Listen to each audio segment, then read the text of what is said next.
kú dédé àsìkò yìí ẹ̀yin èèyàn mi nílé lóko àti lẹ́yìn odi. Èmi náà ni ọmọ yín, àbúrò yín, olólùfẹ́ yín Akínrìnmádé Deborah Adéfúnkẹ́ ní ìpínlẹ̀ Ọ̀ṣun ní Ìpẹ̀tù Ìjẹ̀ṣà. Èmi lọmọ ẹlẹ́ni àti ẹ̀ka, ọmọ ẹlẹ́ni ẹwẹlẹ, ọmọdún akọ̀nàdà. Ohun tí mo ní fún wa lórí ètò yìí lénìí ni àṣà ìkíni ní orílẹ̀-èdè wa. Tọ́mọkùnrin bá jí lówùúrọ̀ kùtù, á dọ̀bálẹ̀ kí àwọn òbí rẹ̀ pé ẹ káàárọ̀. Tọ́mọbìnrin bá jí lówùúrọ̀ kùtù, á kúnlẹ̀ kí àwọn òbí rẹ̀ pé ẹ káàárọ̀.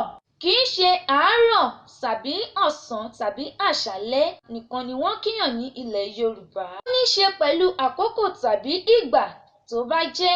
A tún máa pàdé lọ́sẹ̀ tó ń bọ̀. Ìpàdé wa bí oyin o.